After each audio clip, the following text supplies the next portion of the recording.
Tianbao Fu Yao Lu. Chapter 157. Pitching Camp.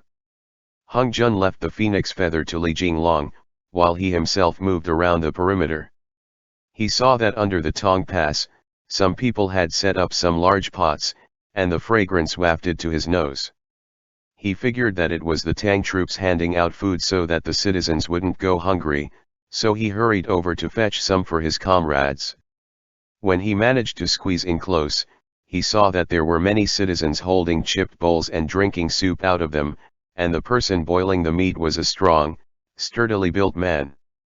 "Kman, let me have a mouthful," Hung Jun said. "Are you selling it?" "Money," that burly man said. "Can money beat having this little mouthful of food in this frozen weather? Can it cleanse me of my sins?" Hung Jun looked at him dumbly, struck temporarily speechless. That burly man continued, "The great Tang is done for. It's done for." The citizens around them had wooden expressions on, and they did not speak. The man continued, "Do you want to eat? Bring a bowl here. Come. Bowl." Hung Jun looked around, but he didn't understand what he meant, so he picked up a bowl. The burly man then ladled out some of the soup for him. A few bits and pieces of meat with theskin still on bobbed up and down in the broth, and when Hung Jun looked into the bowl, he immediately understood what was going on. He immediately tossed the bowl and its contents aside, before turning and leaving. Behind him, the burly man was still shouting for him to come back, before there was another bout of raucous laughter. But Hung Jun couldn't hear him anymore. His mind was filled with thoughts of that infant who he and Lu Su had saved from the sea of flames that Luoyang had turned into, as well as the seal that Lu Su had imprinted on that infant's chest. His mind was stunned, and he walked along blindly through the crowd. The resentment in the world roiled and billowed, whistling as it rushed towards him. The nightmares of those almost 100,000 refugees who had managed to escape by the skin of their teeth, the pain they felt at losing their loved ones, and the resentment of the numerous corpses of those millions of people who had died by the side of the road, that had lingered long after their deaths, poured endlessly into his chest. Hung Jun immediately felt an immense, tugging pain in his chest, as if he couldn't breathe. Ash walked along, he staggered. "Hung Jun." Lu Su found him, and he dashed over as swiftly as a gust of wind, only to see the black chi filling Hung Jun's body dissipate. The citizens around him all let out cries of terror. "What's wrong with him?" Glowing antlers immediately appeared on Lu Su's head, and he swiftly pressed a hand to Hung Jun's forehead. The black chi creeped up relentlessly along his arm, even as Lu Su roared, "Hung Jun!" In that moment, Hung Jun's eyes regained their clarity.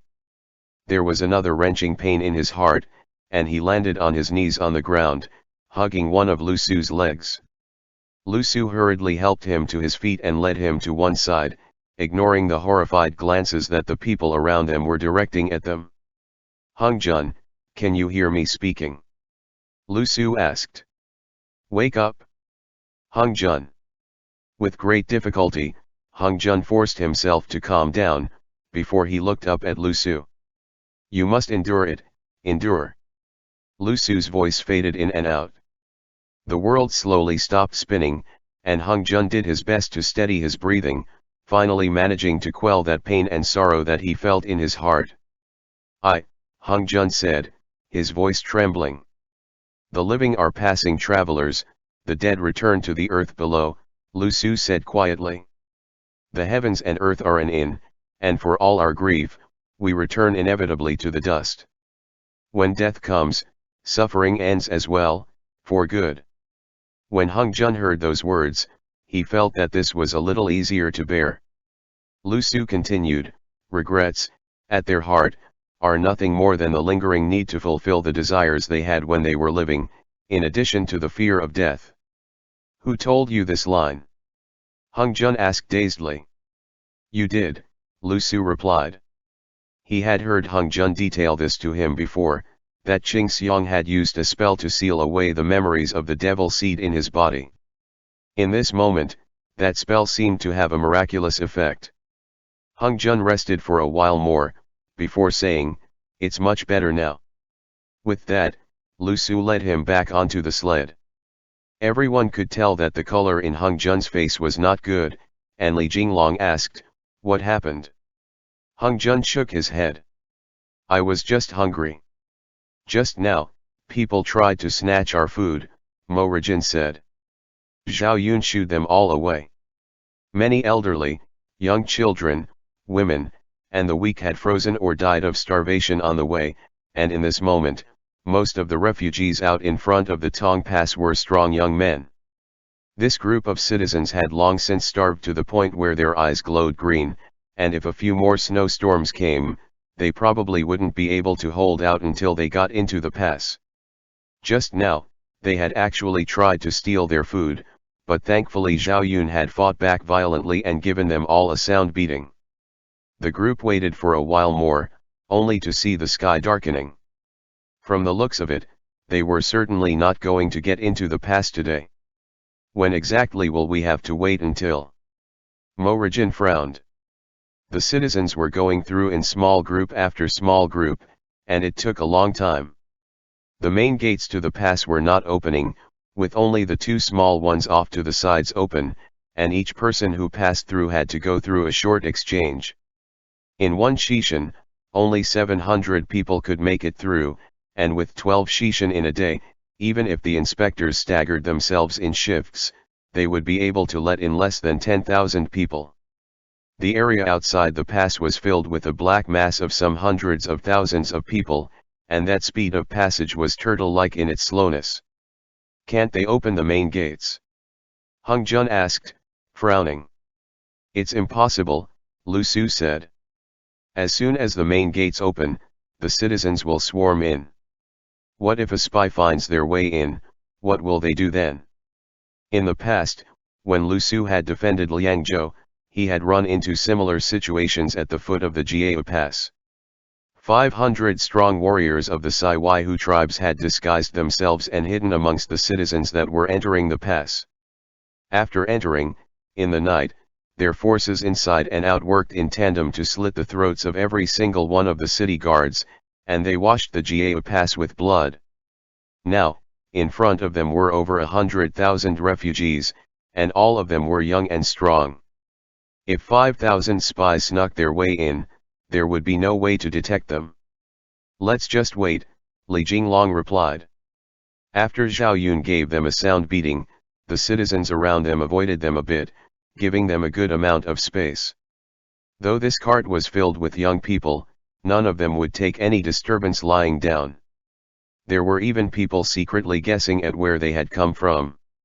After Hung Jun rested for a while and gathered his strength, he asked Zhao Yun, "How's the situation?" Li Jinglong replied, "They found some patrolling guards and went to tell on us." "Let's wait."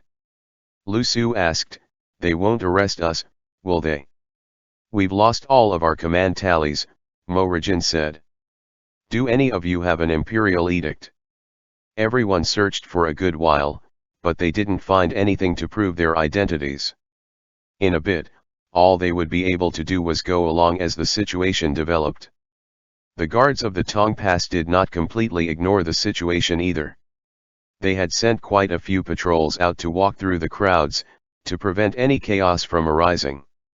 Just as the refugees had gotten their beating, that middle-aged man, now sporting a bruised face, led two Tong Pass guards towards them. "Hey," the guard said as soon as he got there. "Just now, we received marquee." That guard was actually one of the Luoyang guards that had followed Li Jinglong into battle previously. The two guards hurriedly greeted him, and the first guard exclaimed, "Why has the marquee become like this?" "It's a long story," Li Jinglong said, smiling bitterly. "Hurry, hurry. Welcome the marquee in." The guards hurried in front to open up a path. Everyone thanked the heavens, finally, they no longer had to live in such a miserable state. As it turned out, when the city of Luoyang fell, the remaining tens of Luoyang cavalry had led the citizens fleeing from the city under the cover of night, and since they had left ahead of the crowd, they had successfully led the citizens into the pass. But by then, the pass had been a frenzy of activity. Conscription was happening in all cities along the way, both large and small. Gao Xianzi had taken command of the Tong Pass, and when they put their heads together, they decided to linger in Tong Pass for now, so that they could set out for battle at any point, to fight for the sake of their fallen comrades in arms. Originally, they had become deserters, and according to military law, were supposed to be beheaded. However, Gao Xianzi, upon seeing that this group had fought to the bitter end while the commanders of Luoyang City had either died in battle or surrendered to the enemy and had also protected the citizens as they left, decided to extend clemency and let them take on these duties as they worked off their sins. Lord Feng Changqing incorporated us into the city guards. That guard explained the situation as he led them into the Tong Pass. That's great. Li Jinglong said, finally letting himself relax. Take me to see him immediately. Feng Changqing, Gao Xianzi, and the rest of them were currently in a meeting, and upon learning that Li Jinglong had come, did not greet him first. Instead, he informed the group to go rest first, and their guards swapped out. When the guards led them to where they were to stay, they saw Ashinakayang sitting outside in the courtyard, playing with his throwing knives. Eldest! Ashinakayang exclaimed, as soon as he saw the group. Yeah. The Carpio was very touched. I wasn't calling for you. Ashinakayang addressed Li Jinglong next. You all escaped. When Atai heard the commotion, he also dashed out quickly. Reuniting after such a long separation brought warm tears to all of their eyes. When Hung Jun saw them, he finally relaxed as well, but all he said was, "This is great, everyone is still alive." A light snow danced through the air of Tong City. The little city that had been built under the shadow of the pass was bustling with activity. The refugees, the caravans delivering supplies, the blacksmiths, the tradesmen and porters, as well as the forced laborers who had been brought here to build fortifications numbered almost 400,000 in total. All of them were gathered here, and they churned the streets into a muddy mire. Before, when Atai, Ashinakayang, and Turandukt had arrived, they had found Feng Changqing who was guarding the pass. Feng Changqing had specially given them a big house, enough for the entire exorcism department to use temporarily, before telling them to wait for Li Jinglong. After all, when the large families in the area had heard that An Lushan was heading west, they had hurriedly fled far away. Of everyone there, those that were gloomy, and those that were touched were touched. It took a long time for things to calm down again. Where's Sayazai? Hung Jun asked. The baby's chi was disturbed, Atai said, so she's resting right now. Come take a look at her, quick. That day, when the array in Luoyang had failed, the energy of the earth veins had lashed back at them. As soon as Turandukt had sensed that something was wrong, she had immediately pulled back, but that energy rushed through her, and that had disturbed the baby. Thankfully nothing had happened on their way there, and after escaping through the Tong Pass, Atai hadn't dared to go anywhere, instead keeping her company every day. Ashinakayang went out to search for them a few times, but after asking the citizens along the way, none of them knew where Li Jinglong had gone. The rest of them set about reorganizing outside the courtyard, while Hung Jun went into the house. Turandukt had just woken up, and she smiled at him. All of you are all right? I was just telling Tegla and Kayanga to go find you all. You're finally here, this is great. Hung Jun was not versed in midwifery, so he could only take her pulse first. Thankfully, her pulse was steady, and nothing major was wrong. He replied, for everyone to be able to protect themselves, is the most important thing. It was my fault, sorry. But Turandukt said happily in response, how can you say such things? You don't owe this world anything to begin with, this world owes you. What are you apologizing to us for? When Hung Jun thought about it, that was true. He sighed. Tu Reinduct was evidently showing a little in terms of her pregnancy, and Hung Jun had looked over the recipe that the doctor had prescribed and figured that there wasn't anything really wrong with it. He said, "Relax, it's all right." Tu Reinduct patted her stomach. "The little guy's just restless." This was the first time that Hung Jun was interacting up close with a pregnant woman, and he asked curiously, "Can he hear us speaking?" Tu Reinduct said, "I don't know, why don't you come over here and give it a try?" Hung Jun said to Tu Reinduct's stomach, "Hey." He then scooted close to listen, but he didn't hear any movement. He met Tu Reinduct's gaze, and both of them began to laugh again. "It's a pity that we won't have children," Hung Jun replied. He liked children, and he suddenly remembered the future that he had seen a long time ago, Li Jinglong speaking into that child's ear, before picking him up. They were destined to go their separate ways in the end. It was just as Li Jinglong had once said, that perhaps the days in which they lost the other would be very painful, but that pain would only last a few years, or a decade or two. In the end, they would still head forward into their new lives. When he got to this point in his thoughts, Hung Jun couldn't help the swell of despair that rose within him.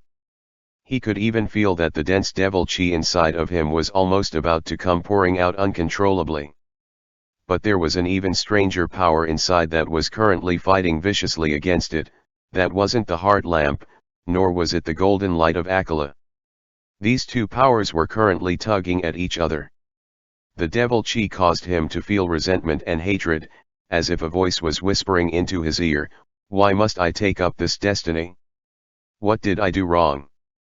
But something else was telling him that for Li Jinglong's sake, for everyone's sake, that was worth it. "June, Tu Reinduct was watching him worriedly. Hung Jun came back to himself. Tu Reinduct asked him suspiciously, "Are you all right?" Hung Jun calmed himself, and he hurriedly said, "Say, do you think the baby is a boy or a girl?" "I want a boy like Tagla," Tu Reinduct said, chuckling, "but he wants a little princess." Once this child was born, they would really be either a prince or a princess. After all, they would be the successor to the Sasanian dynasty. Hung Jun said, "My guess is that it's a boy. I don't know why, it's just a feeling." Tu Reinduct said, "That's great. It's a pity though, say as I won't be able to fight for you all in the future." Hung Jun hurried to comfort her by telling her that her body was the most important, and he told her to rest, even though he himself couldn't drive away many of the thoughts in his head. When he returned to the main hall, two servants had laid out a banquet, and everyone was waiting for Hung Jun to come before they dove in. As they sat in the hall, everyone had forgotten their desperate escape, as well as how badly they had been rooted in Luoyang. All that they felt was the joy of their reunion, and the hall filled with their cheerful conversation. "They were citizens that we saved in Luoyang," Tai said. "They wanted to come here to thank Zhenqi for his mercy, but I told them there was no need for that." Hung Jun's eyes had long since turned green at the sight of food, but he stifled the urge to leap onto the food and shovel it into his mouth.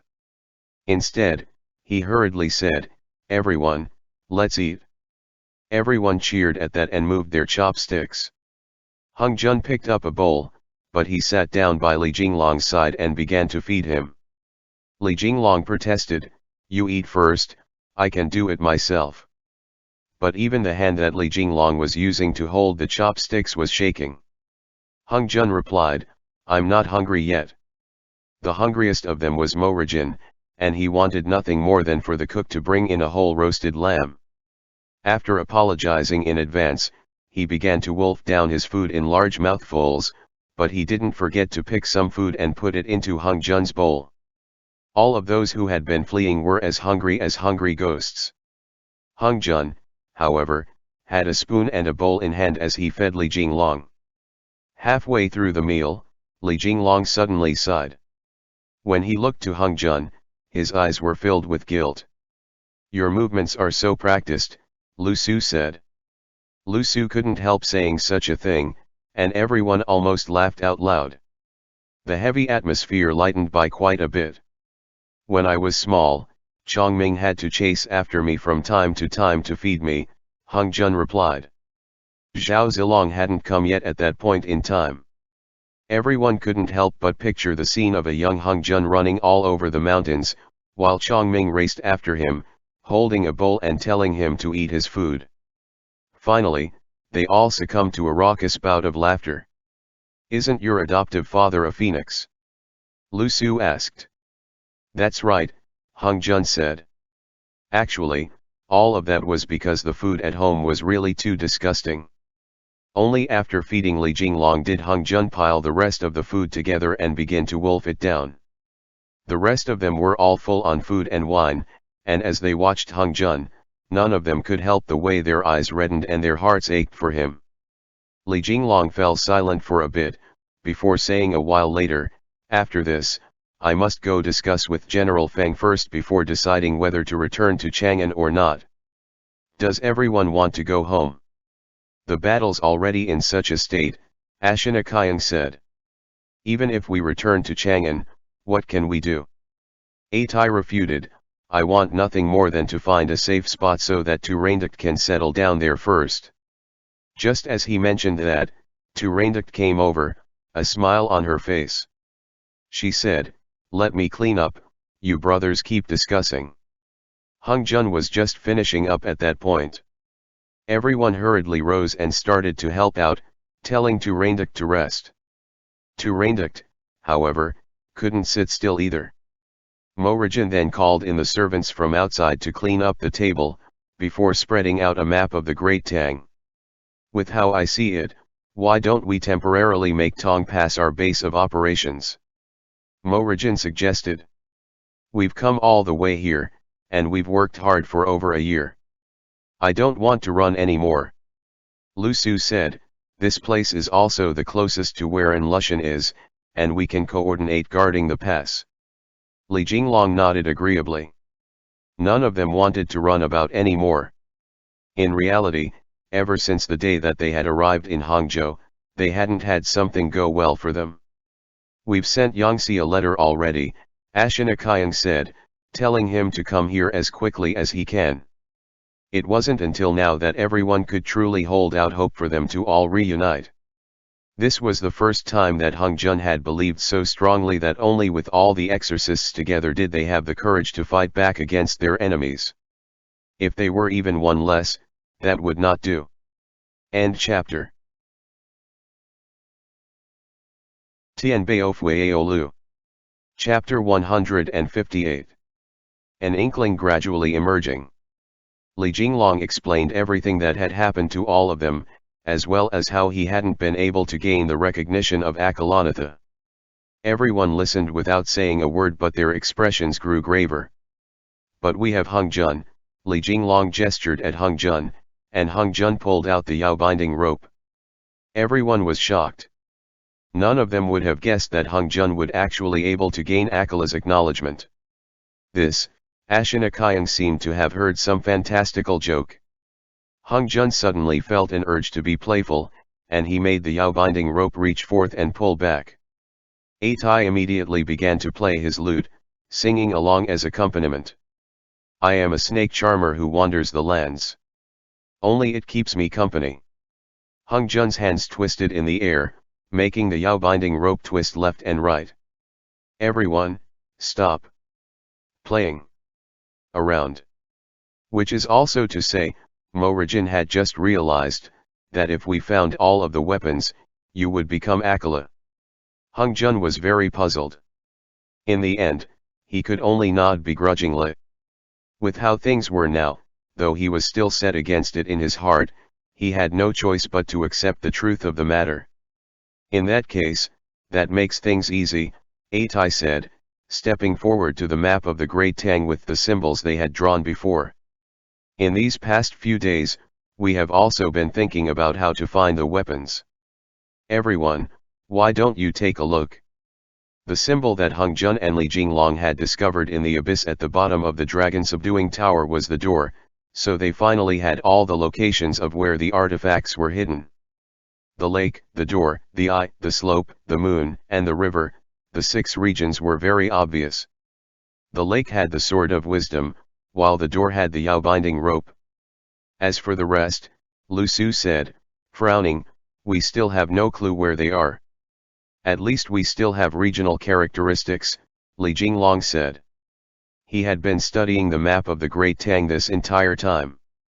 Can we confirm locations where the earth veins intersect? A Tai nodded. In the waterways under Lake Poyang. It was exactly because they had struck an earth vein that they stopped their work. De Renge's records from back then even took note of this.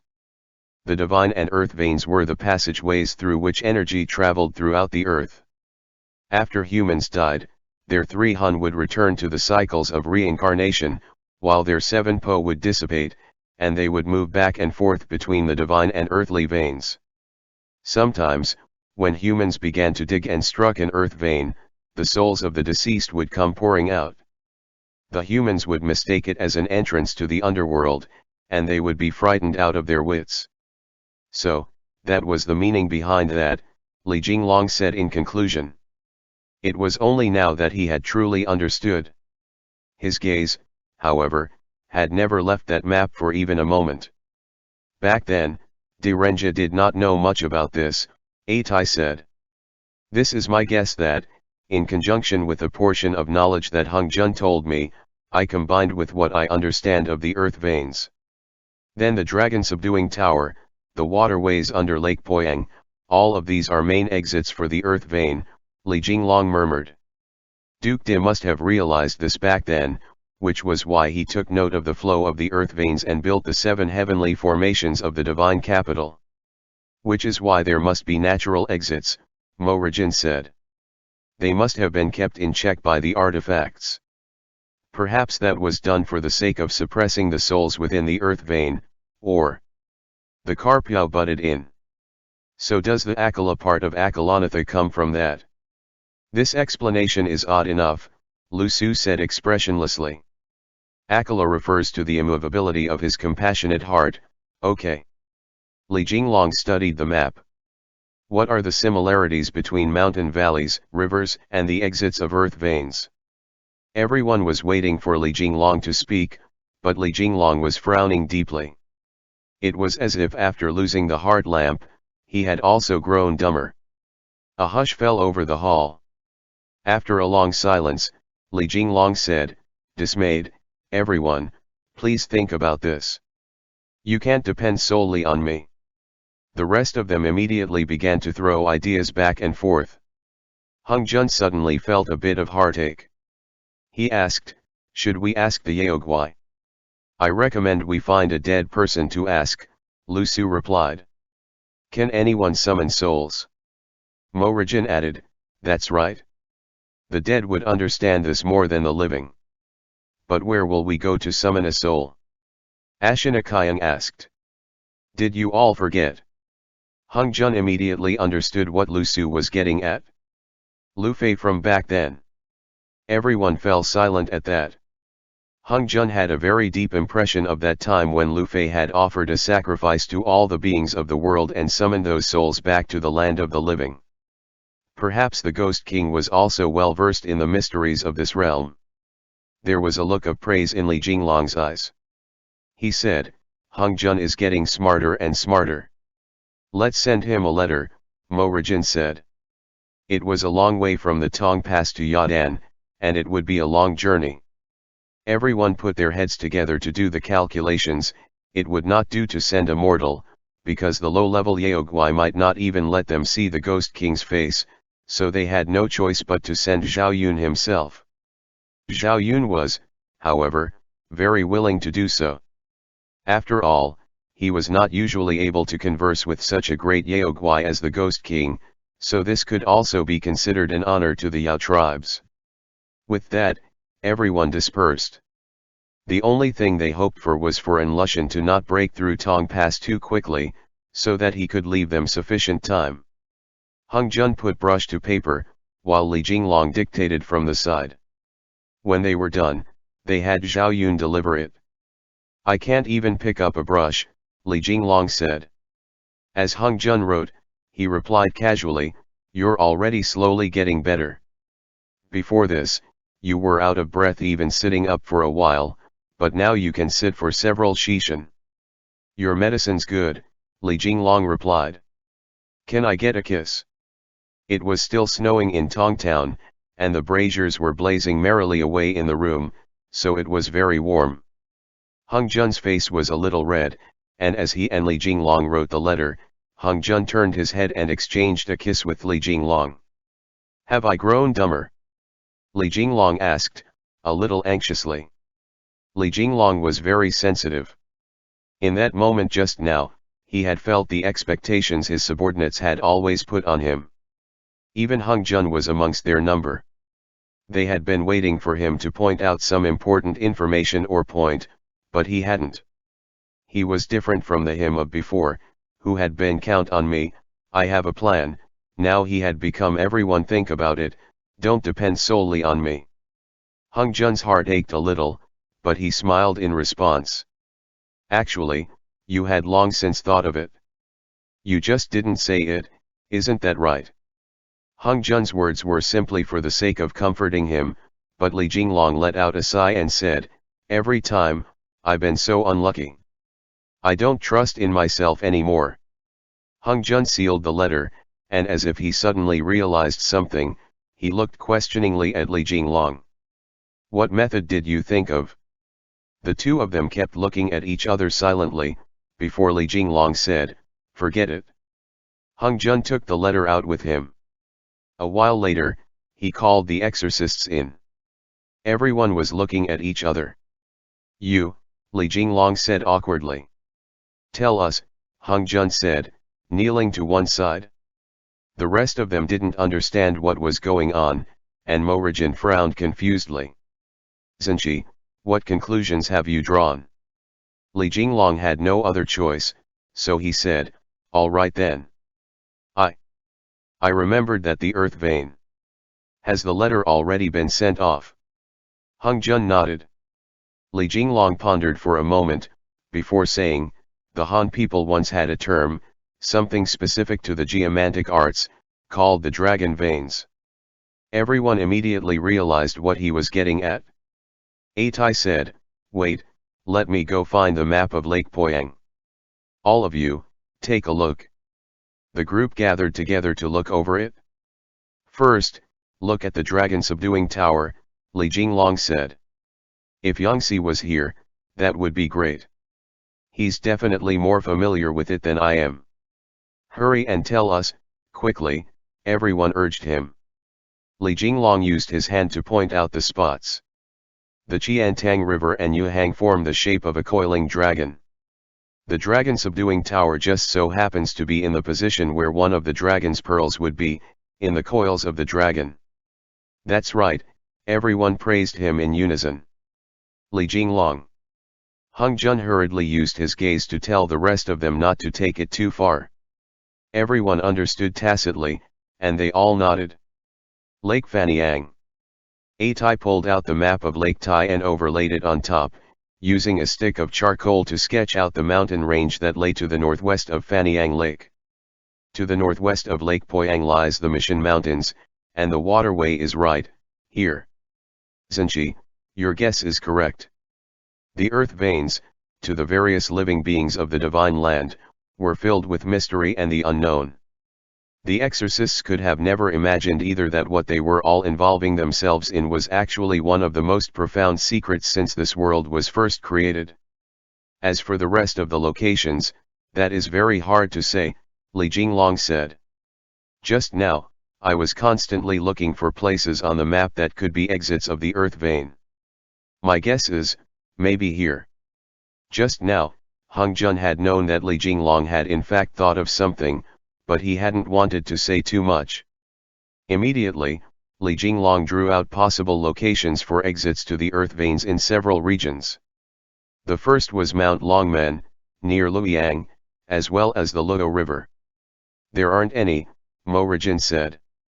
We've been to every exit of the earth vein there. Li Jinglong said, nodding. Then perhaps, it doesn't count as a true location of the earth vein. How about here? The next region was the peak of the goddess, near the Three Gorges region of the Yangtze River. Li Jinglong said, if we turn the location of the dragon vein near Lake Poyang and Qiantang, that just so happens to match up pretty well with the geographical formations here. That's possible, Hung Jun said. Where else? Here, Li Jinglong said, turning the translucent qian paper so that the pattern was superimposed over Mount Li. The fourth one, or perhaps the third one. Let's count that as the fifth one. Then there's this region. The fifth region was in the north, a large patch of mountains and forests. Mo region. What? Li Jinglong asked. You've been there before. That's my home, Mo region said. It's the very mountain that I went to when I was young.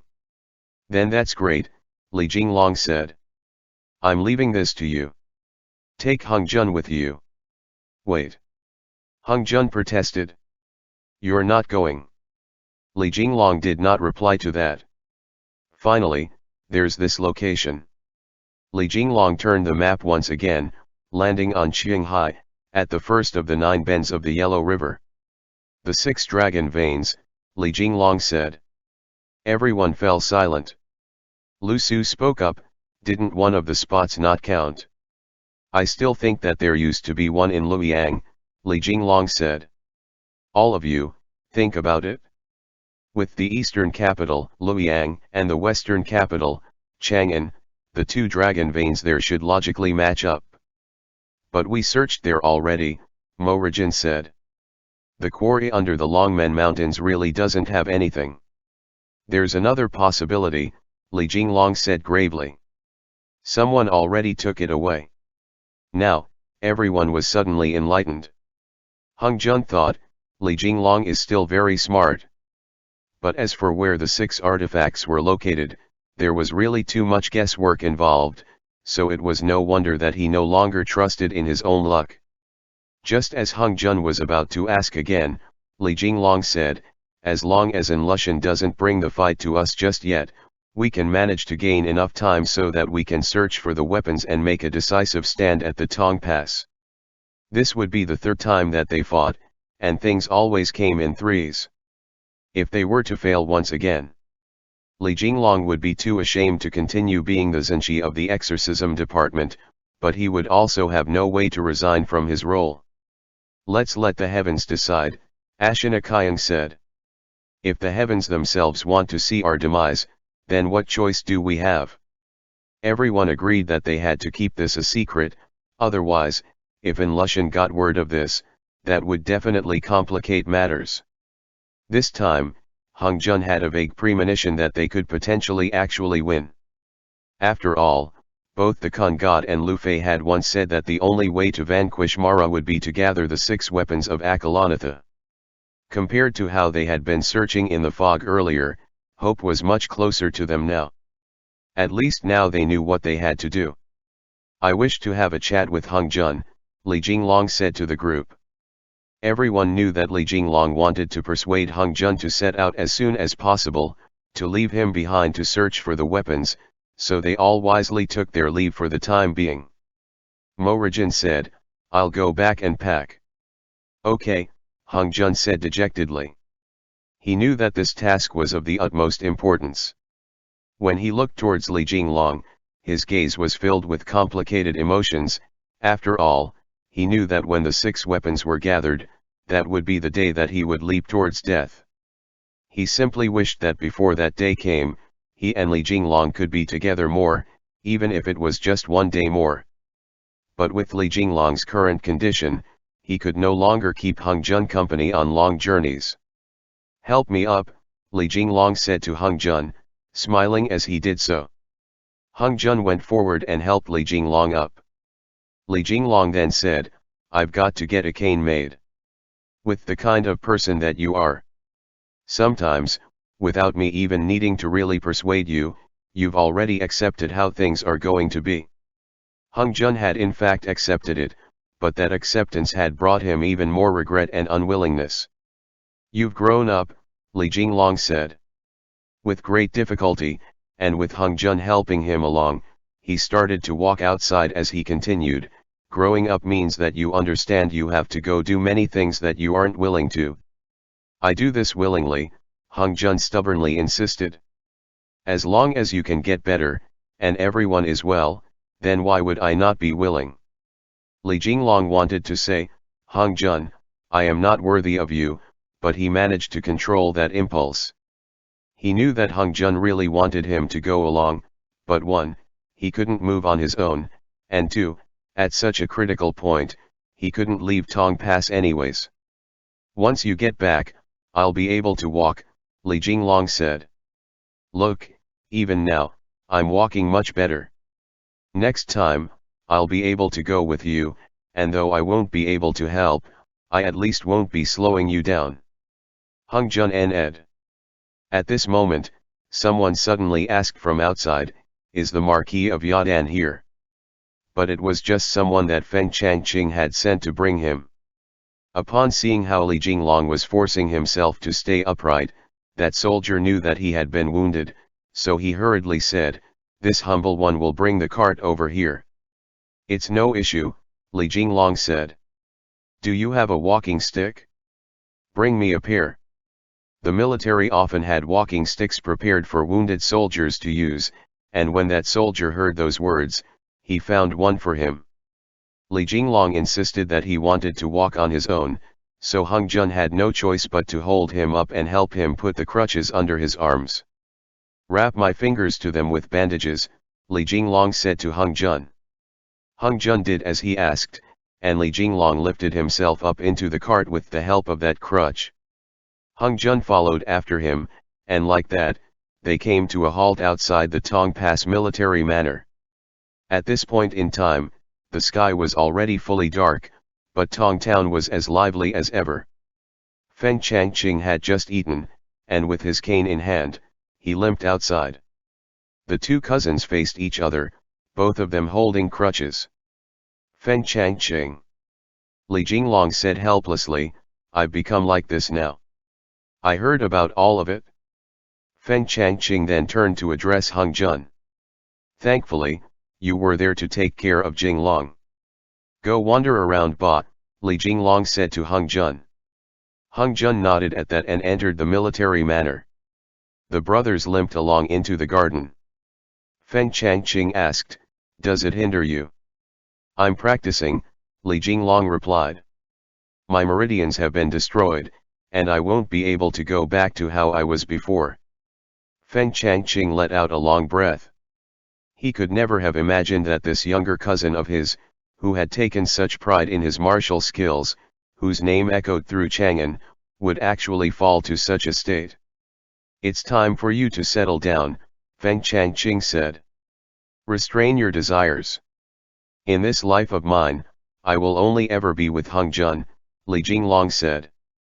Even if I die and am burned to ash, if a gust of wind were to blow, I would go along with him. Feng Changqing said, if you two are able to get to know each other and live and die together, that will make for a pretty story. To tell you the truth, many people in the Chang'an political circles envy you too. Even His Highness the Crown Prince mentioned you two in passing. Li Jinglong knew that Li Hung had a background of military service, and he had probably seen his fair share of admiration between soldiers in the army, so he had seen through them with a single glance. But you must think it through, Feng Changqing said. Husband and wife are but two birds in a bush, and when a great disaster befalls them, they each flee to save their own skins. Never mind husband and wife, even parents that lie ill for long periods of time see no filial sons before them. Humans, are unable to withstand the torment that builds up slowly over days and months. You did not call me here, Li Jinglong said in reply, to speak of these things, did you? Ah well. Feng Changqing knew that Li Jinglong's obstinacy was rearing its head again, so he changed his tune. At least you're a marquis, so live your life well. Feng Changqing was simply worrying over Li Jinglong, but when he thought about how this cousin of his had already been appointed a marquis, even if he lost all of his martial skills, Li Jinglong would still be able to keep that youth pretty happy as a literary official, bowing and fawning to keep himself in favor. Every time Li Jinglong thought about his and Hung Jun's future, he couldn't help but think about what happened between them as children. These matters of the past weighed down heavily upon him, to the point where he almost couldn't draw a full breath. He wanted to let it all spill out, even if it meant that he had to kneel in front of Hung Jun and beg him for forgiveness, but no matter what, he couldn't bring himself to speak about it. He was afraid, but also regretful. He trusted that after Hung Jun knew the truth, he would definitely not toss him aside and leave him, but this truth still hung between them like a knife. That caused his extreme irritation whenever anyone spoke of his future with him. It was as if everyone's opinions and judgments reminded him at every moment of the sins that he had once committed. It was only when he was interacting with Hung Jun one-on-one that he felt he was able to breathe a little more easily. He hoped for nothing more than a paradise to exist in the human realm, where they could keep each other company for the rest of their lives but never mention the past, as if the past had never happened. But in his heart, he understood that he could never be absolved of this guilt, and hiding all of this was unfair to Hung Jun in the first place. "Can we win this battle of Tong Pass?" Li Jinglong asked. "To tell you the truth, we can't," Feng Changqing replied. "But if I were to tell you we couldn't, would you no longer fight?" Li Jinglong. End chapter.